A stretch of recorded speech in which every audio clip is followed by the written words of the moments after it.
Positive న్యూస్కు స్వాగతం. నేను జ్యోతి. ముందుగా హెడ్లైన్స్ చూద్దాం. మాజీ ముఖ్యమంత్రి దివంగత నేత ఎన్టీఆర్కు భారతరత్న ఇవ్వాలి. 28వ వర్ధంతి నేపథ్యంలో టీడీపీ నేతల డిమాండ్.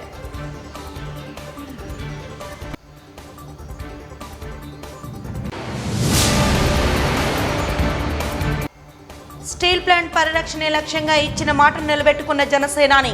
కేంద్ర నిధుల కేటాయింపుతో సంబరాలు చేసుకున్న జన సైనికులు. ఉప ముఖ్యమంత్రి పవన్ కళ్యాణ్ చిత్రపటానికి పాలాభిషేకం చేసిన వైనం.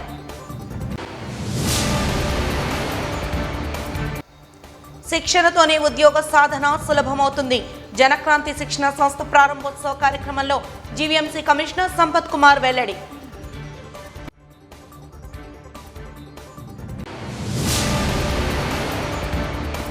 ఇక వివరాల్లోకి వెళ్తే, మహిళలకు ఆస్తిలో సగవాటా, ₹2 కిలో బియ్యం వంటి మహోన్నతమైన కార్యక్రమాలతో ఆంధ్రుల ఆరాధ్య దైవంగా దివంగత నేత మాజీ ముఖ్యమంత్రి నందమూరి తారక రామారావు చిరస్థాయిగా ఆంధ్రుల గుండెల్లో నిలిచిపోయారని మాజీ మంత్రి భీమిలి ఎమ్మెల్యే గంటా శ్రీనివాసరావు, విశాఖ ఎంపీ మోత్కుపల్లి శ్రీభరత్ కొనియాడారు. స్వర్గీయ ఎన్టీఆర్ 28వ వర్ధంతిని పురస్కరించుకుని సాగర తీరంలోని ఆయన విగ్రహానికి పూలమాలలు వేసి టీడీపీ శ్రేణులు ఘన నివాళులర్పించారు. ఈ సందర్భంగా వారు మాట్లాడుతూ, అన్న ఎన్టీఆర్ యుగపురుషుడని, పేదల అభివృద్ధికి నిత్యం కృషి చేసే మహోన్నతమైన వ్యక్తి అని ప్రశంసించారు. ఆంధ్రుల ఆత్మవిశ్వాసాన్ని నిలబెట్టే దిశగా తెలుగుదేశం పార్టీని ఏర్పాటు చేసి సుపరిపాలనకు శ్రీకారం చుట్టారని తెలిపారు. నటుడిగా, రాజకీయ నేతగా ప్రజలకు ఎంతో చేరువైన ఆంధ్రుడని కొనియాడారు. ఆయన ఆశయాలకు అనుగుణంగా పరిపాలన అందించేందుకు ముఖ్యమంత్రి నారా చంద్రబాబు నాయుడు కృషి చేస్తున్నారని తెలిపారు.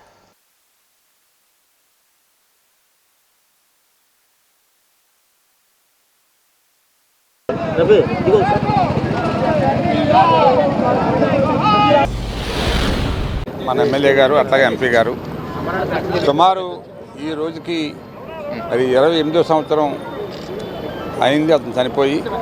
కానీ అతను చనిపోయినా అతని యొక్క ఆశయాలు కానీ, అతని యొక్క ఉద్దేశాలు కానీ, ఈ రాష్ట్రం మీద ఏదైతే అతను ఆశించాడో ఆ ఆశయాలన్నీ కూడా ఈవేళ చంద్రబాబు నాయుడు గారి నాయకత్వంలో అవన్నీ కూడా అమలవుతున్నాయని చెప్పి మీకు తెలియజేస్తూ ఉన్నాం. పేద ప్రజలు ఏదైతే కోరుకున్నారో ఆ రోజు ఆ పథకాలన్నీ కూడా సంక్షేమ పథకాలతో పాటు అభివృద్ధి కూడా ఈవేళ రాష్ట్రంలో జరుగుతోంది.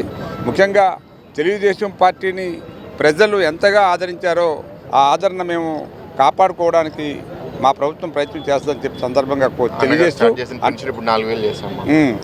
పెన్షన్లు, సంక్షేమ పథకాలు చాలా ఉన్నాయి ఇవన్నీ చెప్పాలంటే. కానీ మీరు తెలుసుకోవాల్సింది ఏంటంటే, ప్రజలకు వివరించేటప్పుడు మీరు కూడా మీ వంతు సాయం చేస్తే ప్రజలకు మరింత జోరుగా ఇవన్నీ అర్థమవుతాయని చెప్పి తెలియజేస్తూ, మరి ఆ మహానుభావుడు స్వర్గస్థులై ఉన్నారు కాబట్టి ఆయన మనశ్శాంతికి మరి శాంతి కలగాలని కోరుకుంటూ మీ అందరి వద్ద సెలవు తీసుకుంటాం. Thank you. తెలుగువారి ఆరాధ్య దైవం అన్న ఎన్టీఆర్ గారి వర్ధంతి సందర్భంగా ఆయనకి ధన్యవాదాలు అర్పిస్తూ, ఏ లక్ష్యంతో తెలుగుదేశం పార్టీ ఆ రోజు స్థాపించబడిందో ఈరోజు 3వ తరం అన్న ఎన్టీఆర్ గారి తర్వాత మన ప్రీతం నాయకులు చంద్రబాబు నాయుడు గారు, ప్రస్తుతం యువ నాయకులు లోకేష్ బాబు గారి నాయకత్వంలో మొన్ననే 1 కోటి సభ్యత్వాలు పూర్తి చేసుకొని ఒక రాజకీయ పార్టీల చరిత్రలో ఒక సంచలనం సృష్టించిన విషయం కూడా మనం చూస్తూ ఉన్నాం. ఆ రోజు తెలుగువాడి ఆత్మగౌరవం కోసం అన్న ఎన్టీఆర్ గారి పార్టీ స్థాపించి 100 సంవత్సరాల చరిత్ర ఉన్న కాంగ్రెస్ పార్టీని కేవలం 9 నెలల్లోనే కోకటి వేళతో సహా ప్రకటించి ఆ రోజు అధికారం చేపట్టడం కూడా జరిగింది. ఏదైతే ఆ రోజు పార్టీ స్థాపించినప్పుడు చెప్పాడో, సమాజమే దేవాలయం, ప్రతి పేదవాడు కూడా దేవుడు, అటువంటి పేదవాడు తినడానికి తిండి, ఉండటానికి ఇళ్ళు, కట్టుకోవడానికి బట్ట కల్పించాలి, అదే నా పార్టీ సిద్ధాంతం అని చెప్పిన మాట ప్రకారం ఈరోజు ఏదైతే మనం చాలా గొప్పగా చెప్పుకుంటున్నాం సంక్షేమ కార్యక్రమాలు, వాటన్నిటికి కూడా నాంది పలికింది అన్న స్వర్గీయ ఎన్టీ రామారావు గారు. మరి అంతేకాదు, మహిళలకి ఆస్తిలో వాటా హక్కు కానీ, అంతేకాకుండా స్థానిక సంస్థల్లో మహిళలకి రిజర్వేషన్లు కానివ్వండి, ఎన్నెన్నో పరిపాలన వికేంద్రీకరణకు సంబంధించిన సంస్కరణలు కానివ్వండి, ఇవన్నీ కూడా ఆయన మనకి అందుబాటులోకి తెచ్చారు. మరి అటువంటి అన్న ఎన్టీఆర్ గారు స్థాపించిన పార్టీ ఆ తర్వాత చంద్రబాబు నాయుడు గారి నాయకత్వంలో తెలుగువాడి యొక్క ఖ్యాతిని అంతర్జాతీయ స్థాయిలో తీసుకెళ్ళి, మరి ముఖ్యంగా టెక్నాలజీని కూడా మన కామన్ మ్యాన్కు పరిచయం చేసి ఈరోజు అభివృద్ధి ఫలాలు అందరికీ అందే విధంగా చేసిన చంద్రబాబు నాయుడు గారి పరిపాలన. మరి ప్రత్యేకించి ఇప్పుడు 3వ తరం లోకేష్ బాబు గారి యొక్క ఆధ్వర్యంలో ఏదైతే పార్టీకి కార్యకర్తలే వెన్నుముక, అటువంటి కార్యకర్తల యొక్క సంక్షేమం, వాళ్ళ యొక్క అభివృద్ధి కూడా చాలా ప్రాధాన్యత ఇస్తూ ఏ రాజకీయ పార్టీ చేయని విధంగా కార్యకర్తల సంక్షేమ నిధి ఏర్పాటు చేయడమే కాకుండా ఆ కార్యకర్తకు ఏదైనా ప్రమాదం జరిగితే ఆ కుటుంబాన్ని. అందరికీ నమస్కారం అండి. ఇవాళ ఎన్టీఆర్ గారు 29వ వర్ధంతి సందర్భంగా ఇక్కడ బీచ్ రోడ్లో ఎన్టీఆర్ స్టాచ్యూని గార్లెండ్ చేయడం జరిగింది. ఇందాక గంట గారు మాట్లాడుతూ చెప్పారు, మెంబర్షిప్ డ్రైవ్ స్టార్ట్ అయినప్పుడు నేను అప్పుడు మాట్లాడుతూ బహుశా 40 నుంచి 60 లక్షల మధ్యలో మెంబర్షిప్ అవుతుందేమో, అలా జరిగితే బాగా జరిగినట్టు అని అనుకున్నాను. 1 crore మెంబర్షిప్ దాటుతాను ఎప్పుడు నేను ఊహించలేదు. నిన్న చంద్రబాబు గారితో మీటింగ్లో ఉన్నప్పుడు కూడా 1 crore మెంబర్షిప్ దాటడము, 48 లక్షల హౌస్ హోల్డ్స్ కూడా దీంట్లో పార్టిసిపేట్ చేయడం, అంటే టోటల్ మనకి స్టేట్లో ఉన్న హౌస్ హోల్డ్సే 1.2 crores ఇంచుమించు. అంటే దగ్గర 40% హౌస్ హోల్డ్స్ కూడా మన మెంబర్షిప్లో పాల్గొనడం అనేది చాలా గొప్ప విషయం. మారుతున్న కాలంతో ప్రతి ఆర్గనైజేషన్ ఇవాల్వ్ అవ్వాలి. అన్నగారు వేసిన ఫౌండేషను, దాని తర్వాత బాబు గారు, ఇవాళ లోకేష్ అన్న టెక్నాలజీని అడాప్ట్ చేసుకుని ఇవాళ పార్టీలో ఏ పదవి రావాలన్నా సరే వాళ్ళ సభ్యత్వం ద్వారా మెజర్మెంట్ చేసి వాళ్ళు ఏం పని చేశారు అనే ఒక ఆలోచన. ప్రతి కార్యకర్తకి ఏదైనా యాక్సిడెంట్ జరిగితే ఇన్సూరెన్స్ ఒక భద్రత ఉండాలి అనేది ఒక ఉద్దేశంతో పెట్టడం చాలా గొప్ప ఆలోచన. సో ప్రతి సంవత్సరం ఇలా అన్నగారు ఈ పెట్టిన ఈ పునాది వల్ల ఇందాక గంట గారు చెప్తున్నారు, ఒక అంబ్రెల్లా మాకు ప్రజాసేవ చేయడానికి ఒక పెద్ద ప్లాట్ఫామ్ తయారు చేశారు. ఇప్పటికీ 40 ఏళ్ళ తర్వాత కూడా ఇంత బలంగా ఉంది. కేంద్రంలో బిగ్గెస్ట్ అలయన్స్ పార్ట్నర్ ఇవాళ టీడీపీ ఉంది అంటే అది ఏ టైమింగ్లో వాళ్ళు స్టార్ట్ చేశారో పార్టీ, అది అందరికీ రాష్ట్రానికి పార్టీ మెంబర్స్ అందరికీ కలిసి వస్తుంది. So we are very proud to be a part of that party and ఆ స్ఫూర్తితో ఇంకా పనిచేస్తుంటూ ముందుకెళ్తాం. ఇదిలా ఉండగా దివంగత నేత మాజీ ముఖ్యమంత్రి అన్న ఎన్టీఆర్కు భారతరత్నను ప్రకటించాలని తెలుగుదేశం పార్టీ తూర్పు నియోజకవర్గ సమన్వయకర్త భైరెడ్డి పోతన్ రెడ్డి, సీనియర్ నాయకులు చౌడ పట్టాభిరామ్ డిమాండ్ చేశారు. ఎన్టీఆర్ 28వ వర్ధంతిని పురస్కరించుకుని 20వ వార్డులో ఆయన విగ్రహానికి పూలమాలలు వేసి ఘన నివాళులర్పించారు. అనంతరం వారు మీడియాతో మాట్లాడుతూ సినిమా రంగంలోనూ రాజకీయ రంగంలోనూ తనకంటూ చెరగని ముద్రను వేసుకుని ప్రజలకు ఎంతో సేవ చేసిన ఎన్టీఆర్కు భారతరత్నను ప్రకటించే దిశగా కేంద్రం కృషి చేయాలని కోరారు. సమాజమే దేవాలయం, ప్రజలైన దేవుళ్ళు అంటూ అన్న ఎన్టీఆర్ ఇచ్చిన పిలుపు మేరకు ముఖ్యమంత్రి నారా చంద్రబాబు నాయుడు సుపరిపాలనను అందిస్తున్నారని గుర్తు చేశారు. కార్యక్రమంలో తూర్పు నియోజకవర్గ టీడీపీ నాయకులు, పార్టీ శ్రేణులు పాల్గొన్నారు.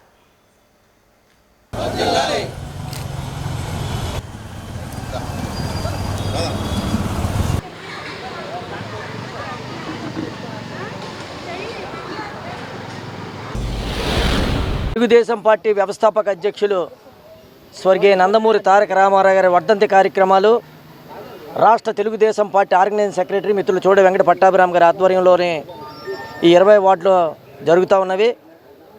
ఏదైతే సంక్షేమానికి, అభివృద్ధికి ఆ రోజు కాంగ్రెస్ పాలనలోనే ప్రజలను విస్మరించారో, అనంత కాలంలోనే రాష్ట్రంలోనే ముఖ్యమంత్రిగా మరి చేసి ఈరోజు సంక్షేమ అభివృద్ధి ఫలాలు ఎందాయంటే పేద, బడుగు, బలహీన వర్గాల ప్రజలకి అది స్వర్గీయ నందమూరి తారక రామారావు గారి దయ. అటువంటి మహానుభావుడు అటు చలనచిత్ర రంగంలో, ఇటు రాజకీయ రంగంలో కూడా మగుటం లేని మహారాజుగా ఉండి తెలుగువారి ఖ్యాతిని, వాడి వేడిని ఈ ప్రపంచానికి చవి చూసినటువంటి వ్యక్తి మరి స్వర్గీయ నందమూరి తారక రామారావు గారు. మా ప్రధానమైనటువంటి డిమాండ్ ఏంటంటే స్వర్గీయ నందమూరి తారక రామారావు గారికి భారతరత్న ఇవ్వాలని మరి ఎప్పటి నుండో మా యొక్క కోరికే కాదు, ఈ దేశంలోనే కాదు ప్రపంచ దేశాల్లో తెలుగువారు అందరికి కూడా కోరిక. ఎప్పటికైనా సరే కేంద్ర ప్రభుత్వం స్పందించి భారతరత్న, ఎందుకంటే ఇటు రాజకీయ రంగంలోను కానీ, సినిమా రంగంలో కానీ నటుడుగా, డైరెక్టర్గా, నిర్మాతగా అనేకమైనటువంటి పేరు ప్రఖ్యాత తెచ్చుకున్నటువంటి మహానుభావుడికి మరి ఈరోజు తూర్పు నియోజకవర్గం కాకుండా మన గ్రేటర్ విశాఖపట్నంలోని పలు ప్రాంతాల్లో, పలు వీధుల్లో కూడా ఘనమైన నివాళులు అర్పిస్తున్నారు. కాబట్టి ఎప్పటికైనా కేంద్ర ప్రభుత్వం స్పందించి భారతరత్న ఇవ్వాలని మీ ద్వారా నేను తెలియజేసుకుంటా ఉన్నాను. తెలుగుదేశం పార్టీ వ్యవస్థాపకుడు, మహోన్నత వ్యక్తి, మహానటుడు, ప్రపంచం చరిత్రలోనే తెలుగువారి ప్రతిష్టను పెంచిన వ్యక్తి నందమూరి తారక రామారావు గారు. ఆయన ఈ రోజున పరమపదించిన కారణంగా ఆయనకి తెలుగుదేశం పార్టీ కుటుంబ సభ్యులందరూ కూడా ఘన నివాళులు అర్పించడం జరిగింది. మీకు తెలుసు అంత ఆయన ఎట్లాంటి మహోన్నత వ్యక్తితో ఒక పార్టీని స్థాపించి ఆ రోజుని 100 సంవత్సరాల చరిత్ర కలిగిన కాంగ్రెస్ పార్టీని 9 నెలల్లో ఓడించిన ఘనత ఇంతవరకు కూడా ప్రపంచ చరిత్రలోనే అది రికార్డు. 9 నెలల్లో పార్టీ పెట్టి అధికారంలోకి వచ్చింది ఒకే ఒక్క పార్టీ, తెలుగుదేశం పార్టీ. మరి ఆయన అధికారంలోకి వచ్చినా కూడా అనేక సంస్కరణలు చేశారు, అనేక చరిత్రాత్మకమైన నిర్ణయాలు చేసిన మహోన్నతమైన వ్యక్తి నందమూరి తారక రామారావు గారు. ఈరోజు ఏదైతే పెన్షన్లు ఇస్తున్నారో అది స్టార్ట్ చేసింది ఆయన. మరి మహిళలకి ముఖ్యంగా ఆస్తిలో సమాన హక్కు కల్పించింది ఆయన. 2 రూపాయలకే కేజీ బియ్యం ఇచ్చిన ఘనత అయింది. ఇలాగ సంక్షేమ కార్యక్రమాలు ఈరోజే ఏదైతే చెప్పుకుంటా ఉన్నామో ఆ అన్నిటికీ కూడా ఆద్యుడు నందమూరి తారక రామారావు గారు.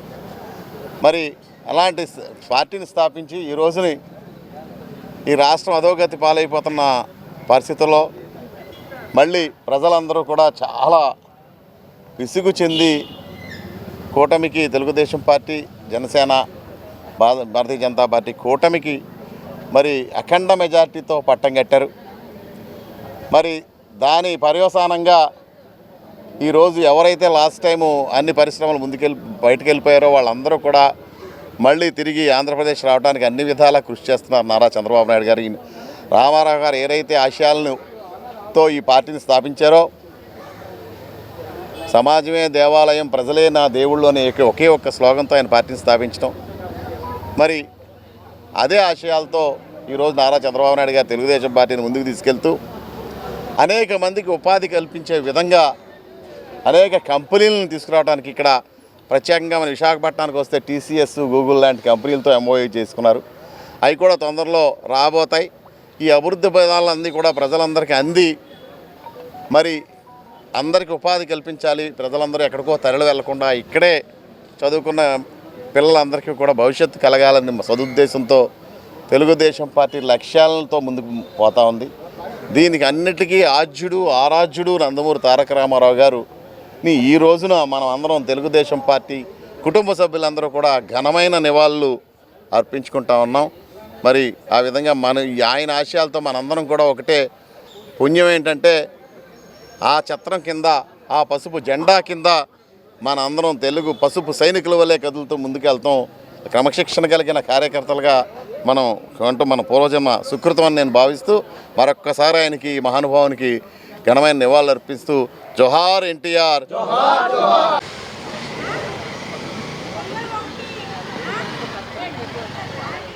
కూటమి ప్రభుత్వంలో ఏపీ అభివృద్ధి చెందుతుందని మాజీ ఎంపీ జీవీఎల్ నరసింహారావు ఉద్ఘాటించారు. జీవీఎల్ ఆధ్వర్యంలో విశాఖలో నిర్వహించిన సంక్రాంతి సంబరాలను దిగ్విజయంగా పూర్తి చేసేందుకు సహకరించిన ప్రతి ఒక్కరికి ధన్యవాదాలు తెలిపారు. ఈ మేరకు ఆసిల్మెట్లోని ఓ ప్రైవేట్ హోటల్లో నిర్వహించిన విలేకరుల సమావేశంలో ఆయన మాట్లాడుతూ ఆర్థిక నేరాలపై ప్రజలకు అవగాహన కల్పించేందుకు తాము చేసిన ప్రయత్నం విజయవంతమైందన్నారు. అదేవిధంగా ప్రధానమంత్రి నరేంద్ర మోదీ విశాఖ స్టీల్ ప్లాంట్కు 11,440 కోట్ల ప్యాకేజీ వరంగా ఇచ్చారని తెలిపారు. ప్రేక్షకులందరికీ కూడా, రాష్ట్ర ప్రజలందరికీ కూడా సంక్రాంతి శుభాకాంక్షలు.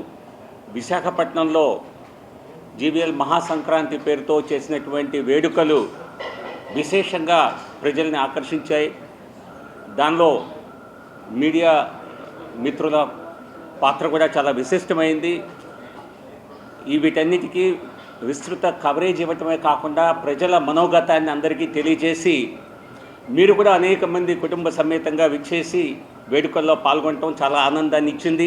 ఈసారి సంస్కృతి సంప్రదాయాలతో పాటుగా ప్రజలకు సైబర్ క్రైమ్స్ పట్ల విశేషమైనటువంటి అవగాహన కల్పించే ఉద్దేశంతో ఈ సంక్రాంతి సంబరాలతో పాటుగా, వేడుకలతో పాటుగా అవగాహన సదస్సులు, సైబర్ క్రైమ్పై అవగాహన సదస్సులు నిర్వహించడం జరిగింది. దానికి సంబంధించినటువంటి కేంద్ర ప్రభుత్వం ఇచ్చినటువంటి కాల్ సెంటర్ 1930 ఎవరికి ఎటువంటి తప్పుడు కాల్స్ వచ్చినా, తప్పుడు ఈమెయిల్స్ వచ్చినా, ప్రజల్ని మభ్యపెట్టేటువంటి ఎటువంటి సమాచారం వచ్చినా, అనుమానాస్పద సమాచారం వచ్చినా ఈ క్రైమ్ సెల్ నంబర్, కేంద్ర ప్రభుత్వం హోంశాఖ నిర్వహించేటువంటి ఈ సైబర్ క్రైమ్ సెంటర్ నెంబర్కి ఇవ్వవలసిందిగా కోరటం జరిగింది.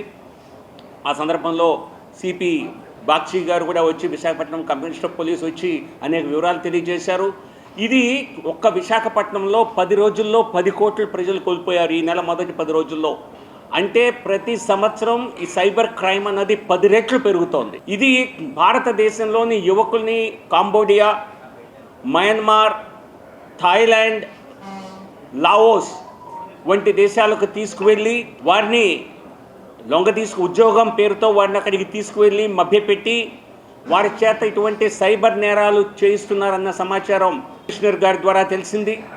దీన్ని ఇప్పుడు రాష్ట్ర స్థాయిలో అండ్ దేశ స్థాయిలో కూడా ఈ సైబర్ క్రైమ్స్ పైన అవగాహన ప్రజలకు కల్పించాలనేటువంటి ఆలోచనతో ముందుకు వెళ్ళాలని నేను ఆలోచిస్తున్నాను. పెద్దల సహకారంతో ఖచ్చితంగా దీన్ని దేశ స్థాయిలో రాష్ట్ర స్థాయిలో తీసుకువెళ్ళారు. ఎందుకంటే సామాన్య ప్రజలు వాళ్ళు సంపాదించుకున్నటువంటి సంపదని కొద్దిపాటి ధనాన్ని కొల్లగొట్టేటువంటి సైబర్ నేరగాళ్ళని ఈ విషయంలో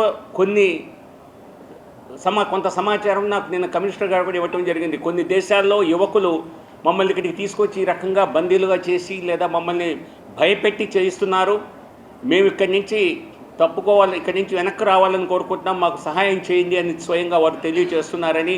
సో ఇది ఒక ఆర్గనైజ్డ్ ఇంటర్నేషనల్ మాఫియా లాగా నడుస్తోంది. ప్రజా సమస్యలపై అంకిత భావంతో పనిచేయాలని జిల్లా పరిషత్ చైర్పర్సన్ జల్లేపల్లి సుభద్ర ఉమ్మడి విశాఖ జిల్లా అధికారులను ఆదేశించారు. జిల్లా పరిషత్ చైర్పర్సన్ అధ్యక్షతన స్థాయి సంఘ సమావేశాలతో పాటు జిల్లా ప్రజా పరిషత్ సర్వసభ్య సమావేశం శనివారం జిల్లా పరిషత్ సమావేశ మందిరంలో జరిగింది. ఈ సందర్భంగా గ్రామీణాభివృద్ధి, పంచాయతీరాజ్ పనులు, ఆర్థిక ప్రణాళికలు తదితర అంశాలపై చర్చ జరిగింది. ఈ సందర్భంగా జెడ్పీ చైర్పర్సన్ మాట్లాడుతూ సంవత్సరానికి ఒక్కసారి బడ్జెట్ సమావేశం జరుగుతుందని, అదేవిధంగా 2025-26 ఆర్థిక సంవత్సరానికి సంబంధించి అంచనాల మేరకు బడ్జెట్ వ్యయాలను సభ్యుల ఆమోదం కొరకు నేడు ప్రవేశపెట్టడం జరిగిందన్నారు. జిల్లా పరిషత్కు సంబంధించి భవనాలు, అతిథి గృహాలు, షాపులు, స్థలాలు ఏ విధంగా అభివృద్ధి చేయాలనే విషయంపై సూచనలు, సలహాలు సభ్యుల నుండి కోరామని తెలిపారు. ఇతర రాష్ట్రాల్లో జరుగుతున్న అభివృద్ధి కార్యక్రమాలను అధ్యయనం చేసేందుకు సభ్యులను తీసుకువెళ్లేందుకు ప్రయత్నిస్తామని తెలిపారు.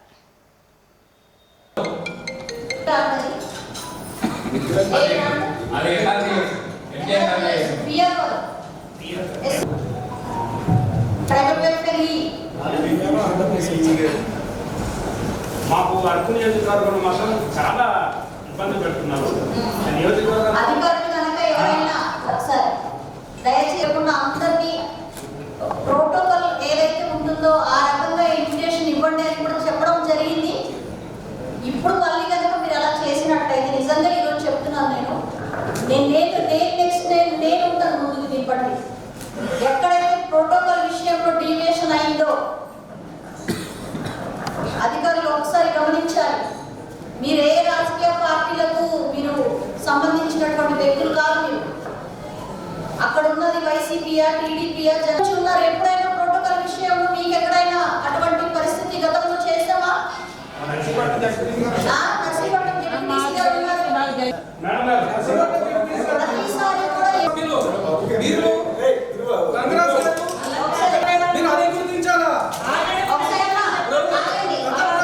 చెప్తూ ఉండేదండి అది పాటించమని చెప్పండి, తప్పలేదు. విశాఖ ఉక్కు ప్రైవేటీకరణ జరగదని, అందుకు అనుగుణంగా కూటమి ప్రయత్నిస్తోందంటూ ఎన్నికల ముందు ఇచ్చిన హామీని జనసేనాని డిప్యూటీ సీఎం పవన్ కళ్యాణ్ కృషితో సాధ్యమైందని ఎమ్మెల్యేలు వంశీకృష్ణ శ్రీనివాస్, విజయ్ కుమార్ ఆనందాన్ని వ్యక్తం చేశారు. కేంద్రం స్టీల్ ప్లాంట్ అభివృద్ధికి 11,440 కోట్ల రూపాయల ఆర్థిక ప్యాకేజీని ప్రకటించడంతో జన సైనికులు పార్టీ కార్యాలయంలో సంబరాలు చేసుకున్నారు. ఈ సందర్భంగా డిప్యూటీ సీఎం పవన్ కళ్యాణ్ చిత్రపటానికి పాలాభిషేకాన్ని నిర్వహించారు. ఈ సందర్భంగా వారు మాట్లాడుతూ గత వైసీపీ ప్రభుత్వం తమ స్వలాభాల కోసం కేంద్రం చుట్టూ ప్రదక్షిణలు చేస్తుందే తప్ప ఉక్కు పరిరక్షణకు ఏమాత్రం ప్రయత్నించలేదనేది ఈ విషయంతో స్పష్టమైందన్నారు. స్టీల్ ప్రైవేటీకరణకు కేంద్రం సుముఖంగా లేదని నిధుల కేటాయింపుతో స్పష్టమైందన్నారు. అదేవిధంగా ఎన్నికల ముందు ఇచ్చిన ప్రతి హామీని నెరవేర్చే దిశగా కూటమి ప్రభుత్వం కృషి చేస్తోందని తెలిపారు.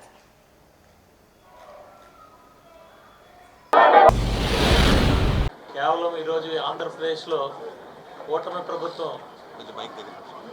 ప్రభుత్వం రావటం వల్లే మమ్మల్ని చాలా రోజులు అడుగుతూనే ఉన్నారు. మేము సమాధానం చెప్తానే ఉన్నాం. ఏ రోజైతే స్టీల్ ప్లాంట్ గురించి మరి పోరాటం స్టార్ట్ అయిందో ఆ రోజే పవన్ కళ్యాణ్ గారు కేంద్రం దగ్గరికి వెళ్ళి పూర్తిగా వివరించడం, రిక్వెస్ట్ చేసుకోవడం ఆ రోజే జరిగింది. అత్యంత పెద్ద సభ స్టీల్ ప్లాంట్ కోసం స్టీల్ ప్లాంట్లో పెట్టినప్పుడు కూడా మమ్మల్ని అనేక సందర్భాల్లో మరి మమ్మల్ని పూర్తిగా తప్పుదారి పట్టించడం కోసం మా మీద అనేకమైన మాటలు మాట్లాడారు. మేము ఆ రోజు నుంచి ఈ రోజు వరకు చెప్తున్నాం, స్టీల్ ప్లాంట్ కోసం పవన్ కళ్యాణ్ గారు కట్టుబడి ఉన్నారని చాలా క్లారిటీగా చెప్పాం. ఆ రోజు 4 లక్షల మంది ప్రజలు ఉన్నప్పుడు కూడా, ఆ మీటింగ్కి వచ్చినప్పుడు కూడా చాలా క్లారిటీగా చెప్పాం. ప్రతి వేదిక మీద చెప్పాం. ఈరోజు అది నిజమైంది. దానికి కారణం విశాఖపట్నం స్టీల్ ప్లాంట్కి 11,500 కోట్లు ఇవాళ కేంద్ర ప్రభుత్వం ప్రకటించడం. ఎంతో కాలం నుంచి స్టీల్ ప్లాంట్ ప్రైవేటీకరణ చేయొద్దు, అది ఆంధ్రుల హక్కు అని చెప్పి వాళ్ళ పవన్ కళ్యాణ్ గారు, అలాగే చంద్రబాబు నాయుడు గారు, అలాగే బీజేపీ వాళ్ళు కూడా అందరూ కూడా మాట్లాడుతున్నారు. ముఖ్యంగా పవన్ కళ్యాణ్ గారు అయితే ఎన్నోసార్లు ధర్నాలు చేసి ఎన్నోసార్లు మోడీ గారితో మాట్లాడి ఇవాళ ఈ ప్యాకేజీ రావడానికి మెయిన్ కారకులుగా ఉన్నారు. ఆయనకి ఉత్తరాంధ్ర, ముఖ్యంగా ఆంధ్ర రాష్ట్ర ప్రజల తరఫున ప్రత్యేకమైన ధన్యవాదాలు తెలియజేస్తా ఉన్నాం. అలాగే చంద్రబాబు నాయుడు గారికి కూడా ప్రత్యేకమైన ధన్యవాదాలు. ఇవాళ ఎంతోమంది పేదలు లోపే ఇక్కడ ప్రజల చిరకాల వాంఛ, ఆశయం ఏదైతే ఉందో, విశాఖ ఉక్కు ఆంధ్రలో ఉక్కు అన్న నినాదంతో మొదలైన ఈ స్టీల్ ప్లాంట్ కాపాడుకుంటామన్న ఆ దీక్ష ఫలితం గౌరవ జనసేన అధ్యక్షులు, అప్పుడు అధ్యక్షులుగా ఉన్నప్పుడు ఈ ప్రభుత్వం, ఎన్డీఏ ప్రభుత్వం రాకముందు కూడా నేను మీకున్నాను అని చెప్పి మీతో పాటు నేను పోరాటం చేస్తానని పిలుపు ఇచ్చిన మా అధ్యక్షుడు పవన్ కళ్యాణ్ గారికి ధన్యవాదాలు తెలియజేస్తా ఉన్నాం. మరి అధికారంలోకి వచ్చిన తర్వాత అధికారంలో కూడా గౌరవ ముఖ్యమంత్రి చంద్రబాబు నాయుడు గారు కానీ, పవన్ కళ్యాణ్ గారు కానీ ప్రతి వేదిక మీద ఇక్కడ మీటింగుల్లో విశాఖ ఉక్కును కాపాడుకుంటామని చెప్పి తెలియజేయటమే కాకుండా మోడీ గారికి ఈ 7 నెలల కాలంలో ఎప్పుడు కలిసినా, ఎప్పుడు మాట్లాడినా, వారు వచ్చినా వీరెళ్ళినా కూడా మొదటి మాట విశాఖ స్టీల్ ప్లాంట్ని ప్రైవేటీకరణ నుంచి మినహాయింపునివ్వండి, మేము కాపాడుకోవాల్సిన బాధ్యత మా మీద ఉంది, మనం ప్రజలకు వాగ్దానం చేసామన్నమాట. దాన్ని నిజం చేస్తూ మరి కొంతమంది మన మోడీ గారి పర్యటన తర్వాత కొంతమంది కొద్ది ఎక్కువగా మాట్లాడారు. మోడీ గారు విశాఖ ఉక్కు కర్మాగారాన్ని ఈరోజు కూటమి ప్రభుత్వం శాతల ప్రభుత్వం కానీ మాటల ప్రభుత్వం కాదు అన్నది నిరూపించి 7 మాసాల్లోనే ఏవైతే జటిల సమస్యలతో గత 5 సంవత్సరాలు ఇబ్బంది పడ్డామో, రాజధాని లేక పోలవరం ప్రాజెక్టు పూర్తిగా నిర్వీర్యం చేసి విశాఖ స్టీల్ ప్లాంట్ ప్రైవేటీకరణ చేయడానికి, ఆ స్టీల్ ప్లాంట్కి సంబంధించినటువంటి భూములు అమ్మటానికి గత ప్రభుత్వం స్వయంగా గత ముఖ్యమంత్రి గారే ఈ భూములు అమ్ముకోండి అని చెప్పినటువంటి పరిస్థితి మీ అందరికీ కూడా తెలుసు. రాష్ట్ర ప్రభుత్వం అంగీకరించింది కాబట్టే ప్రైవేటీకరణ కార్యక్రమాన్ని ముందుకు తీసుకెళ్తున్నామని దేశ ఆర్థిక మంత్రి నిర్మలా సీతారామన్ గారు స్వయంగా పార్లమెంట్లో చెప్పినటువంటి సందర్భం మనందరికీ కూడా తెలుసు. ఇటువంటి పరిస్థితుల్లో కూటమి ప్రభుత్వం వచ్చిన వెంటనే 7వ మాసంలోనే ఇటువంటి ప్రతిష్టాకరమైనటువంటి స్టీల్ ప్లాంట్కి ఒక గట్టి పునాది మళ్ళీ వేయడం జరిగింది. ఈ పునాది ద్వారా దేశంలోనే నెంబర్ 1 స్టీల్ ప్లాంట్గా రూపొందించడానికి కావాల్సినటువంటి చర్యలు కూడా ఎన్డీఏ ప్రభుత్వం తీసుకోవడం జరుగుతుంది.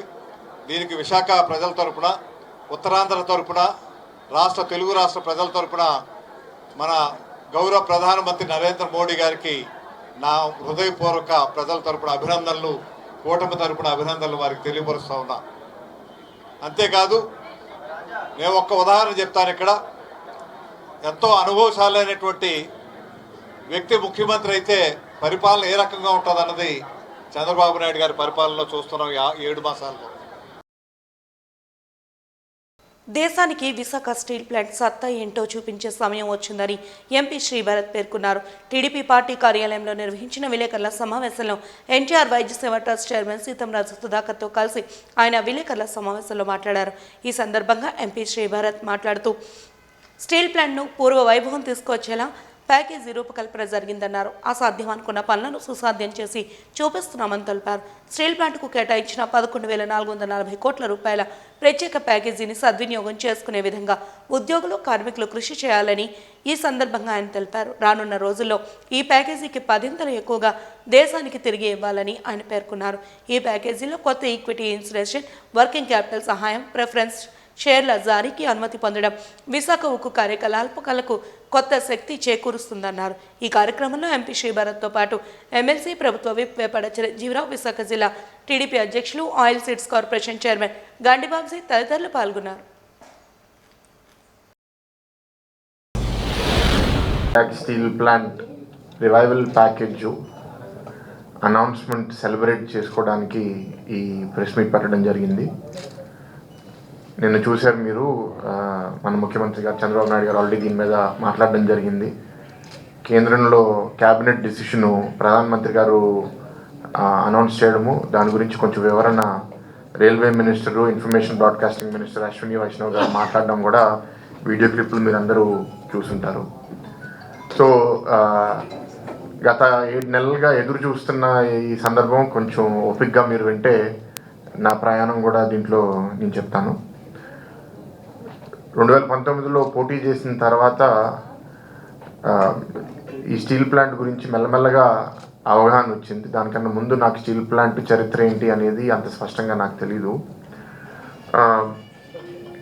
ఎప్పుడైతే nation wide public sector undertakings లాభాల్లో లేనివి మేము ప్రైవేటైజ్ చేస్తాము అనే ఒక ఉద్దేశంతో వైజాగ్ స్టీల్ ప్లాంట్ని కూడా ప్రైవేటైజ్ చేస్తాము అని గత ప్రభుత్వం అనౌన్స్ చేసినప్పుడు ఇక్కడ పోరాట కమిటీ, పరిరక్షణ కమిటీ ఫామ్ అవడము, దాంట్లో మేము పాల్గొనడము, దానికి పూర్తి మద్దతు పలకడము, స్టీల్ ప్లాంట్ని ప్రైవేటైజ్ అవ్వకుండా ఆపుతాము అని పల్లా శ్రీనివాస్ గారు నిరాహార దీక్ష చేయడము, ఇవన్నీ మీరు చూశారు. నేను జనరల్గా ఏంటంటే ఎఫిషియన్సీ ఉండాలి, సమాజంలో అందరూ ప్రయోజకులుగా పనిచేయాలి, ప్రతి సంస్థ లాభాల్లో పనిచేయాలి, ఒకవేళ లాభాల్లో పనిచేయకపోతే దానికి ఉన్న ఇబ్బందులు ఏంటో మనం కరెక్ట్ చేయగలగాలి అని కొన్ని ఆలోచనతో ఉన్నవాడిని.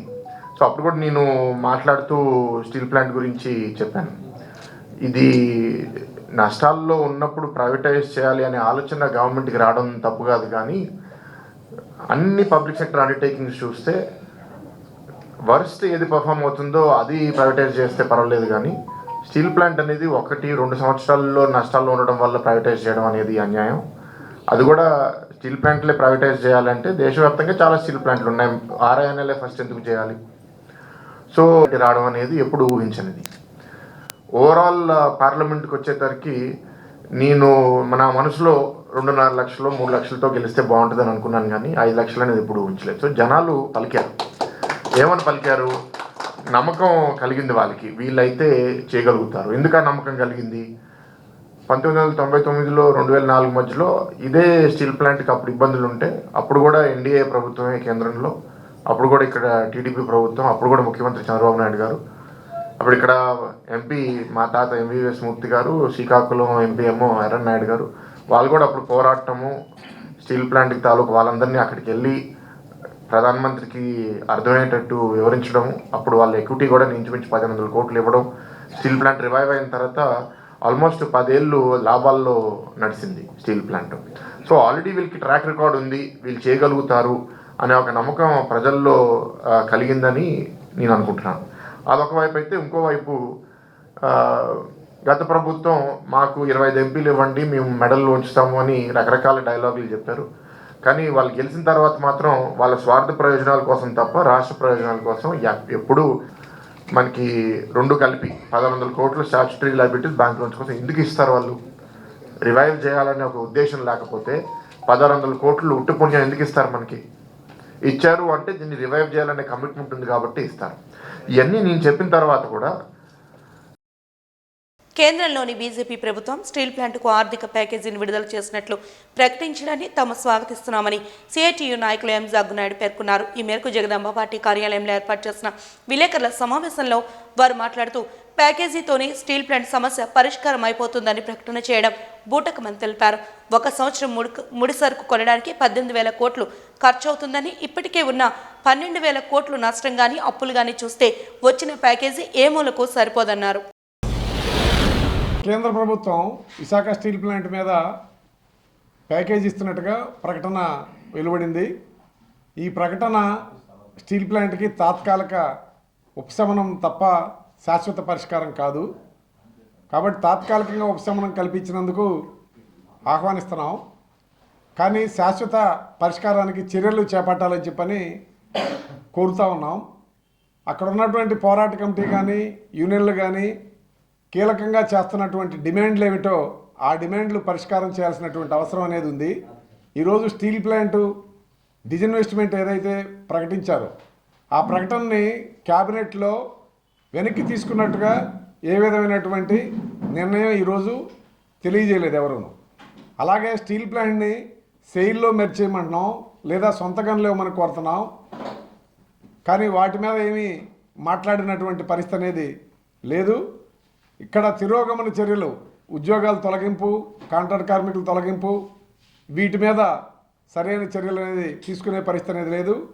కీలకంగా 8,000 మంది నిర్వాసితులు ఇంకా కూడా ఉపాధి లేకుండా ఉన్న పరిస్థితి అనేది ఉంది.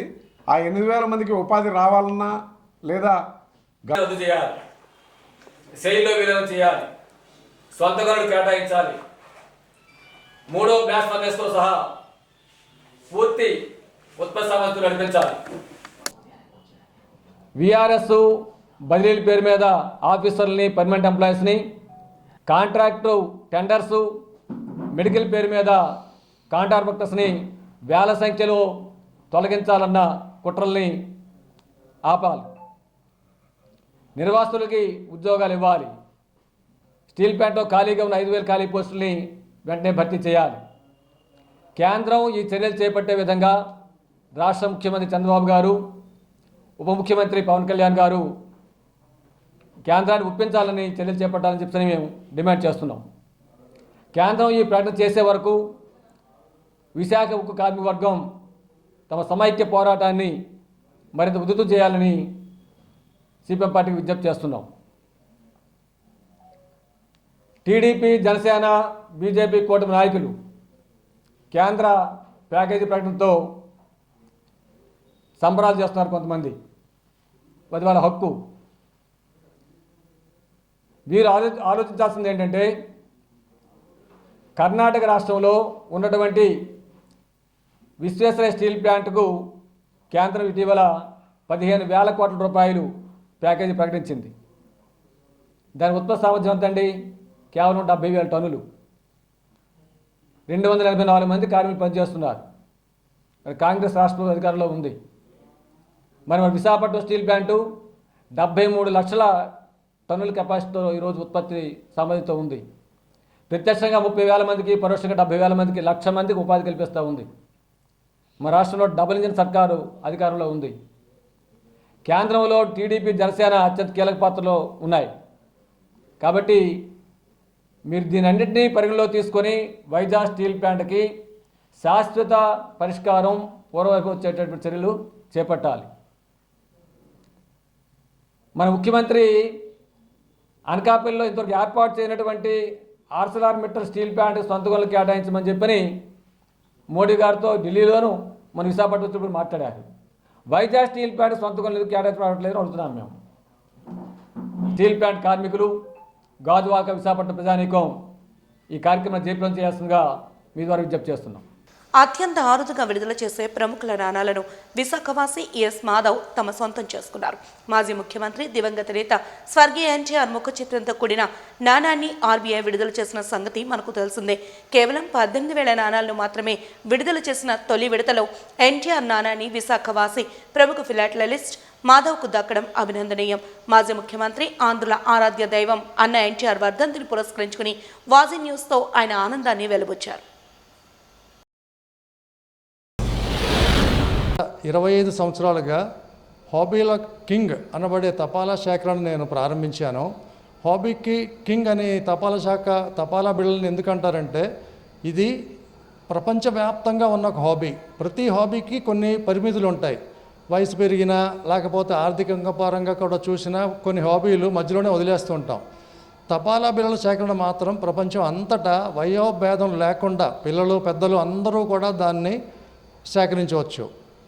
పైగా దీనికి చాలా సౌలభ్యత ఉంది. తపాలా శాఖ వారు ప్రతి చోట ఫిలాటలిక్ క్లబ్బుల్ని ఓపెన్ చేసి ఉంచారు. వాటి ద్వారా మనం దీన్ని సేకరించుకోవచ్చు. ఆ విధంగా సేకరించిందే ఇప్పుడు నా దగ్గర ఉన్న ఎన్టీఆర్ గారి స్టాంపు 2000 డిసెంబర్లో అంటే 25 సంవత్సరాల క్రితం విడుదల చేసిన ఈ ఎన్టీఆర్ గారి తపాలా బిళ్ళ నా దగ్గర ఉండడం నేను ఎంతో అపురూపంగాను గర్వంగా కూడా భావిస్తూ ఉంటాను. తెలుగువారికి గుర్తింపు తెచ్చిన మహనీయుడి తపాలా బిళ్ళ నా దగ్గర ఉండడం నాకెంతో సంతోషం. ఆ విధంగానే ఎన్టీఆర్ గారి జ్ఞాపకార్థం 100 రూపాయల నాణ్యాన్ని విడుదల చేశారు. మొదట విడుదల చేసిన 18,000 నాణ్యాల్లో నేను అదేని పొందడం కూడా నేను ఎంతో గర్వంగా భావిస్తున్నాను. ఈ యాక్చువల్లీ రిజర్వ్ బ్యాంక్ వాళ్ళు ఈ ప్రత్యేకమైన నాణ్యాలను ముద్రిస్తుంటారు ఆయా సందర్భాల్లో. సో అటువంటప్పుడు ప్రెస్ రిలీజ్ కూడా చేస్తుంటారు. ఆ ప్రెస్ రిలీజ్ గమనించాను నేను. ఎన్టీఆర్ గారి నాణ్యాన్ని విడుదల చేస్తున్నారు 100 రూపాయల వాల్యూతో. సో వెంటనే నేను రిజర్వ్ బ్యాంక్ వాళ్ళ ద్వారా సంప్రదించి ఆ అమౌంట్ కట్టడం జరిగింది. ముఖ వాల్యూ 100 రూపాయలైనా దానికి వాళ్ళ పర్చేసింగు ప్లస్ ప్యాకింగ్ ఛార్జెస్ అన్నీ కలిపి 4,300 రూపాయలు అయ్యింది. కానీ 4,300 అన్నది కాదు అక్కడ ముఖ్యం. ఎన్టీఆర్ గారు మన తెలుగు వారికి ఖ్యాతి తెచ్చిన వ్యక్తి యొక్క నాణ్యం ఉండాలన్న దీంతో నేను ప్రయత్నించాను. ఆ ప్రయత్నంలో పబ్లిక్ రిలీజ్ చేసిన దాంట్లో నాకే మొదటిగా అందడం జరిగింది. అది పత్రికాముఖంగా కూడా కొంతమంది చెప్పడం వల్ల తెలిసింది ఆ విషయాన్ని. ఈ తపాలా బిళ్ళ నేను పొందడం ప్లస్ ఈ మధ్య రిలీజ్ అయిన 100 రూపాయల నాణ్యం పొందడం కూడా ఆ అనుభూతి చెప్పలేనిది. ఎందుకంటే అరుదైన అపురూపమైన ఇటువంటి తపాలా సేకరణ అయిన హాబీల్లో తపాలా బిళ్ళల సేకరణ నాణ్యాల సేకరణ కూడా నాలో దొరకడం నాలో ఒక ప్రత్యేకమైన గుర్తింపు దొరికిందనే చెప్పాలి. ఎందుకంటే ఇది నా దగ్గర ఉంది అని తెలుసుకున్నప్పుడు అంతా కూడా అందరూ దాన్ని ఎంతో ఆశ్చర్యంగాను అపురూపంగానే ప్రదర్శించారు. అది చూస్తుంటే నాకు ఎంతైనా గర్వంగానే ఫీల్ అవుతున్నాను. అంటే అది కోట్ల రూపాయల్లో వస్తుందా లేకపోతే ఏంటి అనేది మాత్రం చెప్పలేము. కానీ ఓకే, ఆర్థిక పరంగా చూసుకుంటే దాని విలువ పెరుగుతూనే ఉంటుంది. 100 రూపాయల నాణ్యాన్ని రేపొద్దున 1,00,000 రూపాయలు కొనేవాళ్ళు కూడా ఉంటారు. అలాగే 5 రూపాయల స్టాంపుని 50,000 కొనేవాళ్ళే ఉంటారు. కానీ దానికి విలువ ఎంత అనేది మనం అయితే చెప్పలేము, ఎవ్వరు కూడా చెప్పలేరు. అందుకే అది ఒక గర్వకారణమైన అనుభూతి. ప్రముఖ పుణ్యక్షేత్రం శ్రీ వరాహలక్ష్మీ నరసింహస్వామి వారి దేవస్థానం సింహాచలంలో సింహగిరిపై రాపత్తు ఉత్సవాలను తిరువీధిలో స్వామి దేవేర్ల ఉత్సవమూర్తులను 10 రోజుల పాటు జరిగే ఉత్సవాలను ఆలయ అర్చకులు శాస్త్రోక్తంగా స్వామివారికి శ్రీ శ్రీ యోగానంద నరసింహస్వామి అలంకరణ చేసి శ్రీదేవి భూదేవి సమేతంగా సింహగిరి మాడవీధుల్లో తిరువీధిని నిర్వహించారు. మహిళల కోలాట ప్రదర్శన ప్రత్యేకంగా ఆకట్టుకుంది. ఆలయ స్థానాచార్యులు టిపి రాజగోపాల్, ప్రధాన అర్చకుడు గొడవర్తి శ్రీనివాసాచార్యుల ఆధ్వర్యంలో కార్యక్రమాన్ని నిర్వహించారు. ఈ నెల 19 వరకు జరిగే ఉత్సవాల్లో రోజుకు అలంకారంలో స్వామివారికి తిరువీధిని నిర్వహిస్తారు. నేడు ప్రత్యేకంగా శ్రీ శ్రీ యోగానంద నరసింహస్వామి అలంకరణలో స్వామి శ్రీదేవి భూదేవి సమేతంగా సింహగిరిపై మాడవీధుల్లో దర్శనమిచ్చారు.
జనక్రాంతి ట్రస్ట్ సహకారంతో డాబా గార్డెన్స్లో అల్లూరి సీతారామరాజు విజ్ఞాన కేంద్రం ఆధ్వర్యంలో ఏర్పాటు చేసిన స్కిల్ డెవలప్మెంట్ సెంటర్ను శనివారం జీవీఎంసీ కమిషనర్ సంపత్ కుమార్ ప్రారంభించారు. అనంతరం ఆయన మీడియాతో మాట్లాడుతూ నగరంలో ఉన్నటువంటి యువత కంప్యూటర్ నైపుణ్యత పెంచుకోవాల్సిన ఆవశ్యకత ఉందని, ఇలాంటి స్వచ్ఛంద సంస్థల నిర్వహణలో నడిచే శిక్షణ తరగతుల్లో శిక్షణ పొందడం వల్ల నైపుణ్యంతో పాటుగా బయట పోటీ ప్రపంచానికి కావాల్సిన సాంకేతిక పరిజ్ఞానం పరిపూర్ణంగా అందుతుందని, అందువల్ల నగరంలో ఉన్న యువత అందరూ ఈ అవకాశాన్ని సద్వినియోగం చేసుకోవాలని తెలిపారు. 78వ వార్డు కార్పొరేటర్ బి గంగారావు మాట్లాడుతూ జనక్రాంతి ట్రస్ట్ మొత్తం 10 లక్షల వ్యయంతో ఈ శిక్షణ తరగతులకు కావాల్సిన కంప్యూటర్స్ను చైర్మన్ ప్రొఫెసర్ శివప్రసాద్ అందించారని, అందుకు వారికి ప్రత్యేక ధన్యవాదాలని తెలిపారు. క్లాస్ రూమ్ బయట ఉంది, ప్రాక్టికల్ అలా 4 బ్యాచెస్కి సో బయటికి వెళ్ళిన తర్వాత తీసుకోండి. ఓకే రండి అమ్మా, రండి స్టూడెంట్స్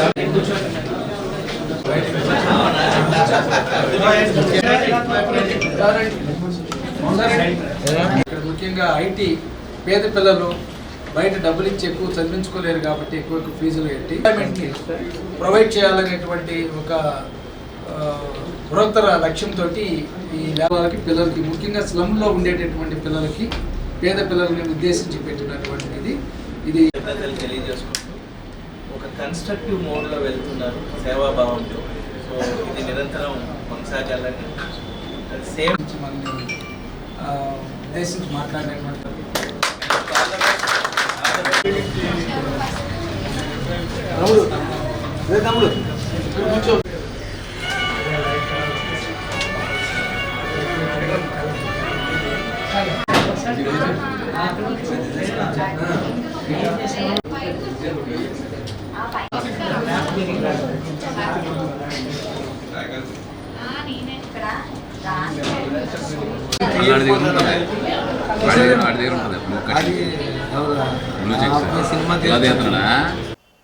వాజీ న్యూస్ ముగించే ముందు హెడ్లైన్స్ మరొకసారి చూద్దాం.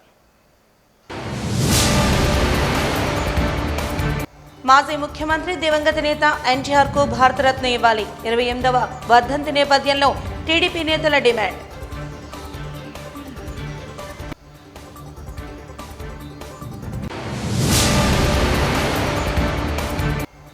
స్టీల్ ప్లాంట్ పరిరక్షణే లక్ష్యంగా ఇచ్చిన మాటను నిలబెట్టుకున్న జనసేనాని. కేంద్ర నిధుల కేటాయింపుతో సంబరాలు చేసుకున్న జన సైనికులు. ఉప ముఖ్యమంత్రి పవన్ కళ్యాణ్ చిత్రపటానికి పాలాభిషేకం చేసిన వైనం.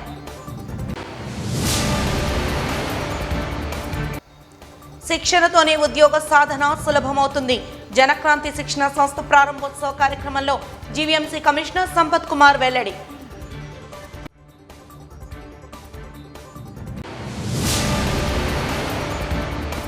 వాజీ న్యూస్ ఇంతటితో సమాప్తం. నమస్కారం.